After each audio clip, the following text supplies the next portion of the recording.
sur cette 8e vidéo de ma nouvelle chaîne YouTube. Surtout si ce n'est pas déjà le cas, tu peux t'abonner tout de suite à ma chaîne. Moi je serais ravie de voir qu'on est de plus en plus nombreux sur cette chaîne. Je voulais aujourd'hui te parler du pourquoi j'ai décidé d'arrêter les bijoux. Ceux qui ne seraient pas au courant, en fait, j'ai été la créatrice des bijoux Les Jolis Bonheurs 2016 jusqu'en 2022 et cette année, en début d'année, j'ai mis en vente mon fonds de commerce et je l'ai cédé à une personne qui s'appelle Claire et qui a donc repris la marque Les Jolis Bonheurs. Et suite à ça, je me suis lancée dans mon entreprise de coaching. Je me suis rendu compte récemment qu'en fait, il y a encore pas mal de personnes qui n'avaient pas compris ma raison ou mes raisons qui font que j'ai arrêté les bijoux, arrêté complètement cette activité et que j'ai revendu mon fonds de commerce. Je m'en suis même rendu compte parce que je crois que certaines de mes amies, c'est pareil, n'ont toujours pas compris. C'est vrai qu'avec du recul, à l'époque, j'étais encore dans mon école de coaching, j'étais enceinte et j'étais extrêmement fatiguée. J'avais des examens à préparer, on avait la transmission de l'entreprise à faire aussi avec Claire. Il s'est passé beaucoup de choses qui font que du coup, j'étais un peu débordée, j'étais sous l'eau, j'étais très fatiguée. Et j'ai pas pris beaucoup de temps pour expliquer pourquoi j'avais fait ce choix.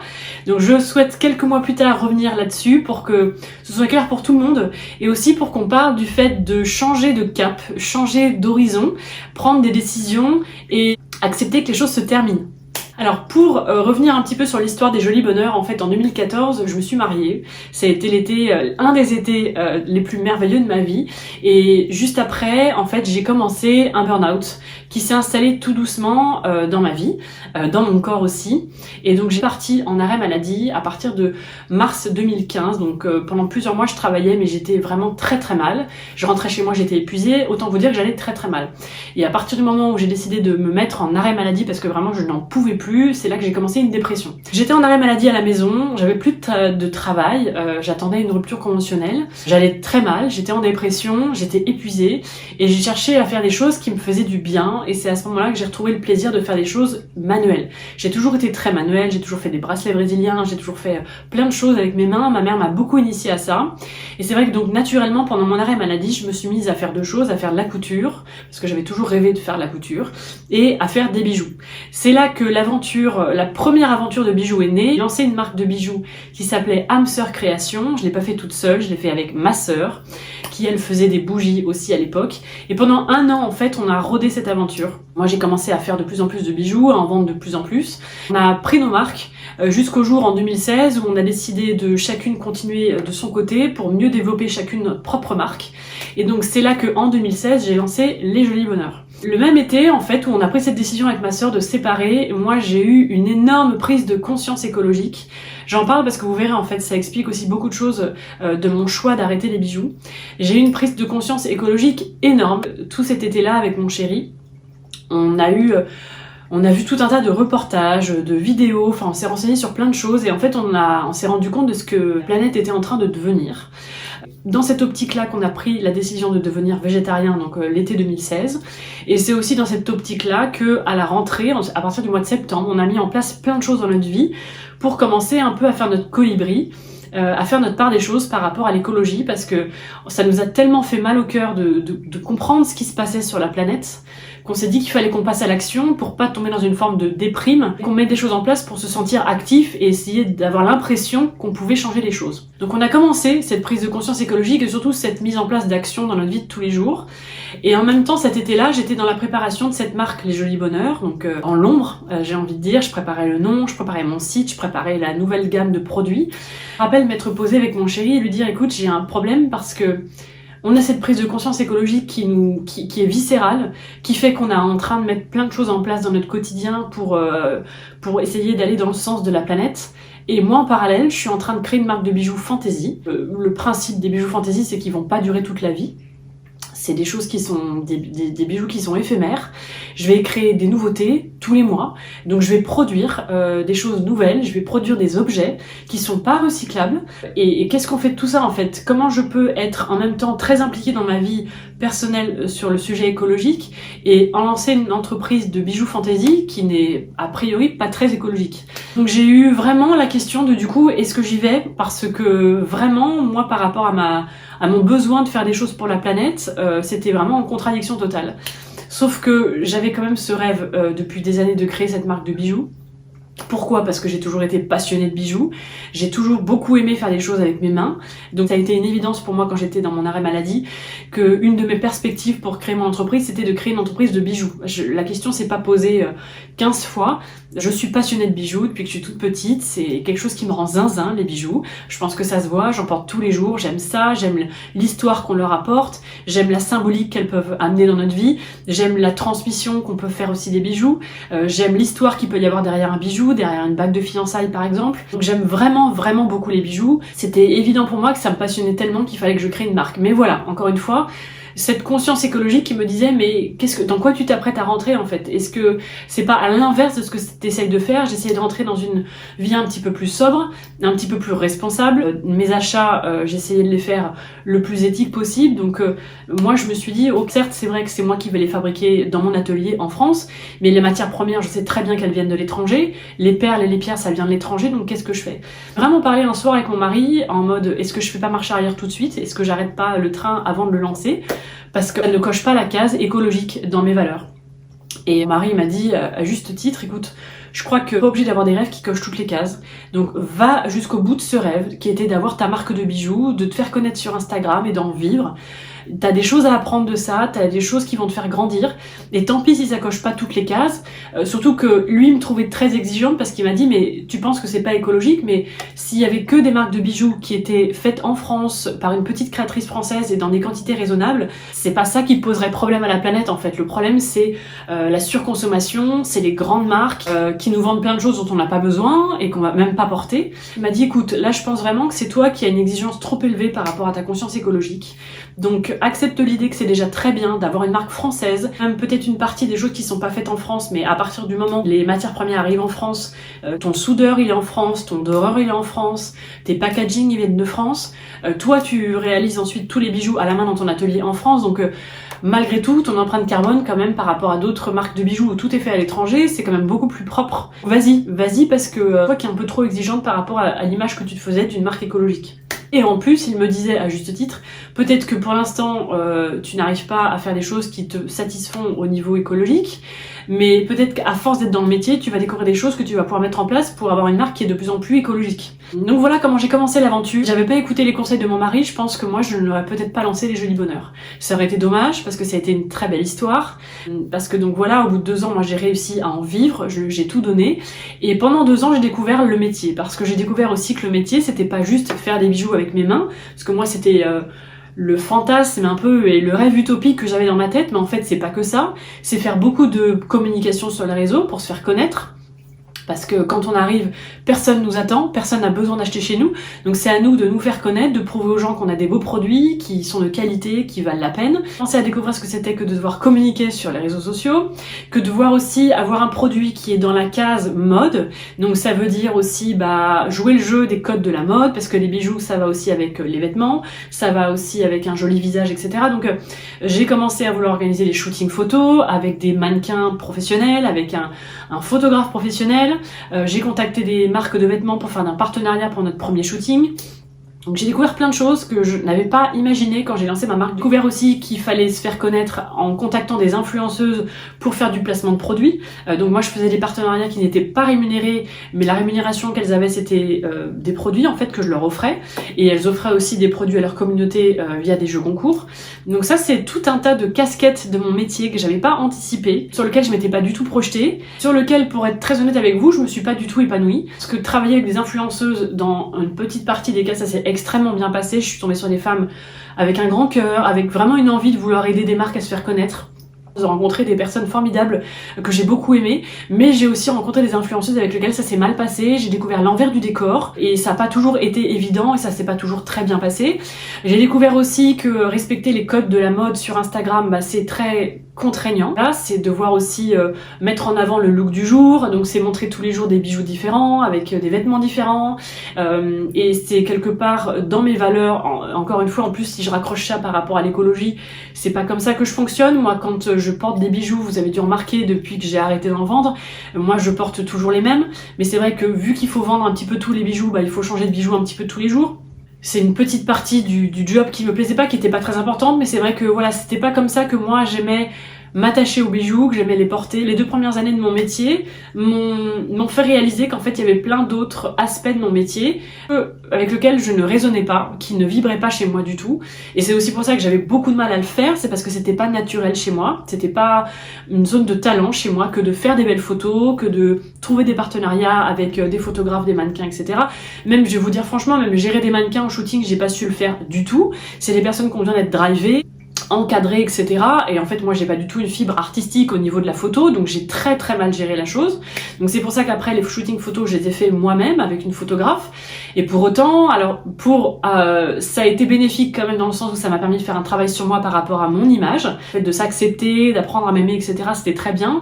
Par contre, c'est clairement pas un exercice que j'appréciais de devenir mannequin d'une marque de bijoux. En fait, c'est pas du tout comme ça que j'avais imaginé les choses. Pendant 2 ans, en même temps, j'avais cette course effrénée pour absolument faire en sorte que ma marque, elle marche.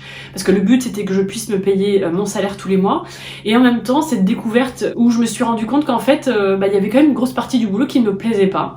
Et le dernier point par rapport aux bijoux aussi, et par rapport à cette marque, c'est que je me suis rendu compte, et c'est ma première entreprise, donc quelque part c'est normal que je l'ai vécu comme ça, j'ai voulu respecter des codes justement que j'ai vus sur Instagram, que j'ai vus dans l'univers de la mode, en pensant que c'est en respectant ces codes-là que ma marque allait marcher. Et je me suis complètement éloignée de qui j'étais, de ce que je voulais faire et de qu'est-ce qui me plaisait et de qu'est-ce qui ne me plaisait pas. Je me suis forcée à vouloir rentrer dans une case. Je suis épuisée en fait à faire ça parce que je me suis perdue. Donc typiquement justement tous ces codes de la mode, en tout cas comme moi j'estimais être de la mode sur les réseaux, parce que mine de rien une marque de bijoux c'est dans la mode. Je me suis forcée à vouloir rentrer dans des codes qui ne me correspondaient pas. J'ai voulu faire comme certaines marques alors que ça ne me correspondait pas, et je me suis perdue et je me suis fatiguée à faire des choses où je ne me retrouvais pas dedans en fait. Alors au début je faisais des nouveautés toutes les 2 semaines. Je suis épuisée à faire ça, donc heureusement à ce moment-là j'ai pris une coach qui m'a dit mais si ça t'épuise, ralentis la cadence, parce que c'est pas parce que toutes tes collègues elles font ça qu'il faut reproduire la même chose. Donc moi je suis passée ensuite à faire des nouveautés seulement 1 fois par mois, mais même des nouveautés 1 fois par mois ça commençait à me fatiguer parce que mine de rien je travaillais tellement que pour avoir envie de créer des nouveautés il faut avoir un espace où ta créativité elle a de la place. Et j'ai construit un schéma d'entreprise où j'avais pas vraiment la place pour ma créativité.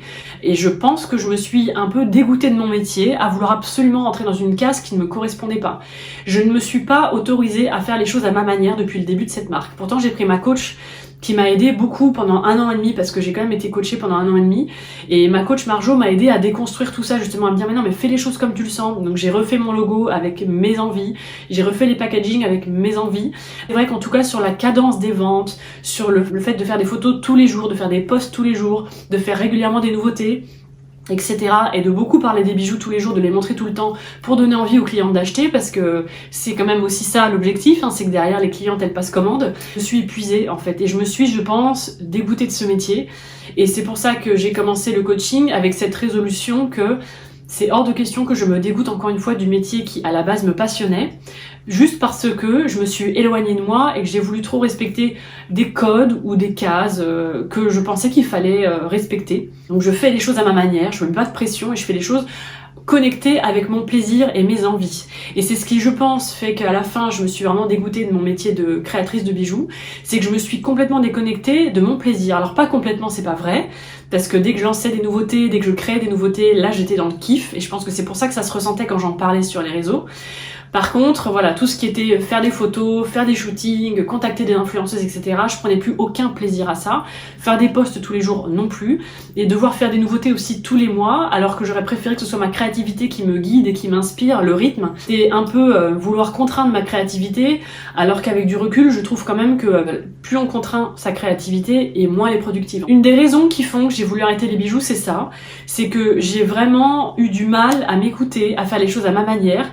Donc j'ai voulu reproduire des choses que j'ai vues à droite à gauche et je me suis perdue, je me suis fatiguée. Donc voilà la première raison qui fait que j'ai arrêté. La deuxième raison, comme je vous l'ai dit, c'est qu'en fait j'avais mis de côté des pans de mon activité qui ne me plaisaient pas. Je pense qu'une des solutions, au-delà d'arrêter, ça aurait été de déléguer une partie de mon activité. C'est-à-dire de dire, ok, toute la partie qui m'intéresse pas, comme contacter des influenceuses, comme faire des photos, comme faire les posts sur Instagram, etc., je délègue. Mais pour ça, il aurait fallu que j'ai le salaire nécessaire pour embaucher quelqu'un.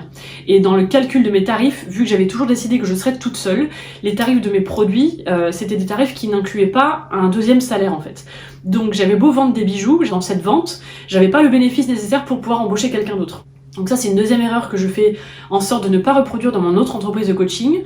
C'est qu'aujourd'hui, je sais que je vais devoir embaucher du monde dans mon entreprise de coaching, donc j'ai aussi des tarifs qui vont me permettre un jour de pouvoir créer un salaire pour pouvoir embaucher des gens pour m'assister et pour déléguer une partie dans laquelle je suis moins bonne. La troisième raison, on en revient à ce que je vous disais au tout début, c'est cette conscience écologique. Parce que malgré tout, même si au début mon chéri m'a convaincu de me lancer quand même en me disant écoute, lance-toi déjà, réalise ce rêve et tu verras.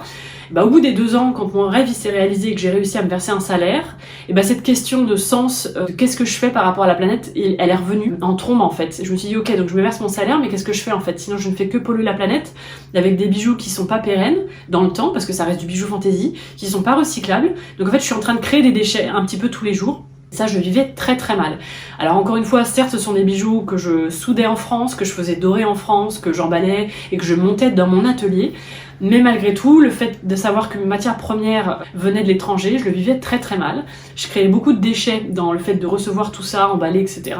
Et j'étais pas du tout à l'aise avec cette idée-là. Et ça faisait déjà 2 ou 3 ans que j'arrêtais pas de dire à mon entourage, avec qui on parlait beaucoup de conscience écologique, etc., que j'étais pas du tout à l'aise avec ma marque de bijoux dans cette conscience écologique. Et j'arrêtais pas de leur dire, moi je rêve d'un métier où je ne fais pas de pollution, où je ne crée pas des déchets. Et mine de rien, j'en crée tous les mois, tous les jours.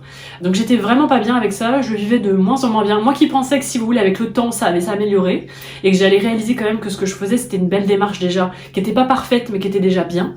En fait, plus le temps passait et moins je le vivais bien. Et je commençais même à dire à mes copines profs de yoga qu'en fait, je rêvais de devenir prof de yoga parce qu'au moins, elles avaient un métier qui ne faisait pas de pollution. J'ai arrêté les bijoux en 2022, mais cette prise de conscience, en fait, elle était dans ma tête depuis 2019. Sauf que je pouvais pas en parler sur les réseaux parce que, en tout cas, c'est peut-être une croyance que j'ai, mais je me suis dit, si je parle de ce problème que j'ai avec mes bijoux, mais je me tire une balle dans le pied et je vais plus vendre de bijoux si je commence à dire à mes clientes qu'en fait, moi, ça me pose un problème écologique, en fait, mes bijoux. Donc, c'est quelque chose dont j'ai jamais parlé sur les réseaux parce que moi qui pensais qu'en fait, si j'en parlais, je mettais fin à ma marque en fait et que je me tirais une balle dans le pied toute seule. Et malgré tout, c'était mon gagne-pain. C'était aussi ma passion parce que je continue à dire que j'étais passionnée de bijoux et je le suis toujours, et que j'étais passionnée par le fait de créer des bijoux, de les faire à la main et d'avoir des échanges avec mes clientes sur Instagram. Il y avait une partie qui me plaisait moins dans mon travail, c'est vrai, mais quand même le cœur de métier me faisait vibrer. C'est aussi pour ça que je l'ai fait pendant 5 ans. J'aurais pas pu faire semblant pendant 5 ans. J'ai vraiment vibré à chaque fois que je créais un bijou, que je l'assemblais dans mon atelier, que je l'emballais. Il y avait vraiment une partie de moi qui était aux anges en fait quand je faisais des bijoux. Cette conscience écologique est arrivée et en fait plus le temps a passé, plus elle s'est installée. Et donc j'ai su à ce moment-là en 2019-2020 quand j'ai vu à quel point ça me travaillait que ça durait pas éternellement. Et c'est à partir de là qu'en tout cas dans mon entourage proche, j'ai commencé à expliquer qu'en fait je savais qu'un jour ça se terminerait. Pour cette raison-là en fait que j'étais de plus en plus mal à l'aise avec cette idée de créer des déchets. Je remets pas en cause du tout les créatrices de bijoux qui font des choses en France parce qu'encore une fois, tout est une histoire de tolérance. Moi je pense que j'avais un degré d'exigence qui était très élevé par rapport à ma conscience écologique, mais encore une fois, les marques bijoux fantaisie en France, c'est déjà génial en fait, c'est déjà tellement mieux que les bijoux qui sont faits en Chine. Si tout le monde n'achetait que des bijoux de créatrices françaises, la planète se porterait déjà beaucoup mieux. Donc encore une fois, le problème écologique dans son globalité ne vient pas des créatrices de bijoux françaises. Je veux surtout pas vous faire croire que c'est un problème. C'était un problème pour moi, c'était d'en créer, de ne pas avoir trouvé de solution qui soit plus écologique, en tout cas dans le domaine du bijou fantaisie. Et par rapport au degré d'exigence et à mon niveau de perfectionnisme, en tout cas, j'étais plus à l'aise avec ça. Voilà les raisons principales du fait que j'ai arrêté. Et en fait, pendant plusieurs années comme ça, je me suis dit, je sais qu'un jour il y aura une fin. Je sais pas quand, je sais pas comment, mais je sais qu'un jour il y aura une fin. Pour rappel de la petite histoire, ce qui s'est passé, c'est que j'ai fait du coaching pendant 1 an et demi. Suite à ça, j'ai eu une prise de conscience qu'en fait, moi j'étais là pour aider les autres à se sentir mieux, que j'aimais bien travailler dans le bien-être, travailler dans le sens d'aider les gens à se sentir mieux. J'aimais ce métier aussi parce qu'en fait, justement, il n'y avait pas de problème de créer des déchets. En plus, que je serais plus dans le contact parce que la dernière chose qui m'a motivée pour changer de métier, c'est le fait que moi, travailler toute seule dans mon atelier, sans contact avec l'extérieur, surtout que les dernières années, tous les marchés de créateurs, ils ont été annulés à cause du Covid, donc j'avais quasiment plus de contact avec mes clientes depuis 2020. Ça me manquait énormément. Moi, je suis quelqu'un qui a besoin de contact, qui a besoin d'humain dans sa vie, qui a besoin de rencontres, de partage. Et j'en étais arrivée au stade où j'avais plus du tout de contact avec mes clientes et ça me manquait énormément. Quand j'ai compris qu'en fait, je m'autorisais à peut-être partir vers ce métier-là, j'ai compris qu'il cochait toutes les cases. Parce qu'il cochait la case de la passion, parce que moi je suis passionnée de psychologie, parce que oui, on peut avoir plusieurs passions dans sa vie. J'adore les bijoux, j'adore le travail manuel, mais j'adore aussi la psychologie. Il cochait aussi la case passion, il cochait la case partage humain, parce que voilà, là j'ai des clientes que je retrouve toutes les semaines pendant 1 heure, avec qui j'échange des choses hyper intéressantes. Coche, pardon, la case écologique, parce que donc je ne crée quasiment pas de déchets, enfin je ne pollue quasiment pas, mis à part avec mes échanges en visio, on pourrait se dire que ça fait de la pollution, mais alors pour moi ça c'est tolérable. Mais voilà, encore une fois, chacun met le curseur où il le souhaite. Moi, c'est ok pour moi de faire des échanges en visio. Dans ma conscience écologique, ça passe. C'est là, et en plus il correspond à mes valeurs, à mon envie aussi de vivre un rythme équilibré entre le pro et le perso, parce que c'est vrai que voilà, ça me permet vraiment de pouvoir faire mon agenda comme je le souhaite, ce métier de coach. Voilà toutes les raisons qui font que j'ai voulu arrêter les bijoux. Et surtout, le message que je voulais passer, c'est que c'est important de s'écouter. Et je sais qu'il y a plein de gens qui ont été perturbés parce que mon entreprise, elle avait que 5 ans. Et parce que l'entreprise, elle marchait. Donc, il y en a plein qui n'ont pas compris pourquoi j'ai arrêté quelque chose qui me passionnait et qui marchait. Mais en fait, ce métier-là, il ne cochait pas toutes mes cases. Et moi, j'ai évolué. Ma conscience écologique, elle a grandi un peu plus tous les ans. Et aujourd'hui, ça ne me correspondait plus. C'est important de savoir se recentrer et s'écouter. Et c'est ok de changer de cap. C'est ok de changer de modèle d'entreprise. C'est ok de changer de projet. Il n'y a pas de mal à arrêter quelque chose qui fonctionnait. Il n'y a pas de mal à vouloir arrêter quelque chose qui ne nous convient plus. Encore une fois, je parlais de ça dans Telegram tout à l'heure, mais c'est pas un échec que d'arrêter quelque chose en fait. C'est juste que quelque part c'était un passage dans ma vie. Moi je regrette rien. J'ai vécu une très belle histoire d'amour avec cette entreprise qui a duré 5 ans. Je me suis éclatée, je me suis découverte. J'ai découvert qui j'étais, j'ai découvert de quoi j'étais capable. Et j'ai fait les erreurs avec cette première entreprise que je me suis promis de ne pas reproduire en entreprise de coaching. Je veux m'entourer de gens talentueux. Je veux faire les choses à ma manière, à mon rythme. Je veux m'écouter, je veux pas reproduire des choses que je vois à droite à gauche, et je pense que c'est pour ça que ça a marché depuis le début, parce que depuis le premier mois j'ai réussi à en vivre. C'est parce que j'ai réussi à ne pas reproduire tout ce que j'ai mal fait avec les bijoux au début, et j'en ai tiré des leçons qui m'ont permis de bien commencer cette deuxième entreprise. Donc comme quoi dans la vie, tout sert à quelque chose. C'est important, si vous avez envie de changer de cap ou de changer d'horizon, de vous écouter. Peu importe ce que les gens vont en penser. Si vous savez que c'est ce qu'il y a de mieux pour vous, écoutez-vous. Quand je l'ai annoncé que j'allais arrêter les bijoux, que ce soit ma famille, mes amis, les gens étaient hyper surpris en fait, parce que ça marchait très bien, que j'étais très douée pour ça. Je montrais que j'étais passionnée, et je l'étais passionnée. J'ai pas fait semblant pendant toutes ces années. C'est juste que voilà, j'ai évolué, j'ai grandi, j'ai changé. J'ai tiré des leçons de tout ça et j'ai trouvé un métier qui aujourd'hui me correspond encore plus que la création de bijoux et qui coche toutes les cases qu'à l'époque que je ne cochais pas. Donc j'ai aucun regret, je me suis éclatée et je pense sincèrement qu'en fait cette aventure elle devait exister. Par contre elle devait durer 5 ans et pas plus. On n'est pas des êtres fait pour faire la même chose toute notre vie. On grandit toute sa vie, on évolue toute sa vie, tous les jours on change. Donc c'est normal d'avoir envie de changer de métier, de changer d'horizon, de changer de perspective. Les choses sont faites pour évoluer, pour se transformer. Et je pense sincèrement que dans toutes les étapes de ma vie, il n'y en a aucune qui n'était pas nécessaire. Il fallait que je fasse 7 ans dans le monde de l'entreprise pour faire mes premières armes et pour découvrir les codes de l'entreprise. Ensuite, il fallait que je sois à mon compte dans les bijoux pour découvrir ce que c'était que d'être à son compte et faire mes premières erreurs pour voir jusqu'où ça pouvait aller quand on fait ces erreurs-là. Et ensuite, il fallait que je devienne coach parce que c'est ce qui correspond beaucoup plus à ma mission de vie, à mes valeurs. C'est grâce à tout ce que j'ai appris avant que j'ai réussi à lancer cette entreprise de coaching qui marche très bien aujourd'hui. Voilà, j'espère que vous en saurez plus du coup de pourquoi j'ai arrêté les bijoux, que ça vous donnera des éléments de réflexion par rapport à vos propres projets, à vos propres envies. Écoutez-vous, vous avez le droit de changer d'avis, c'est pas mal de changer d'avis, vous avez le droit de changer de perspective, d'avoir des envies qui changent, des envies qui évoluent. Écoutez-vous, vous êtes la personne la mieux placée pour savoir ce qu'il y a de bon pour vous, et c'est ok de vouloir mettre fin à certaines choses et de vouloir en lancer des nouvelles en fait, il n'y a aucun problème à ça. Si cette vidéo t'a plu, surtout n'hésite pas à mettre un petit pouce en l'air. Tu peux aussi t'abonner à cette chaîne pour que je vois qu'on est de plus en plus nombreux ici. Ça me fera très plaisir. À bientôt pour une prochaine vidéo.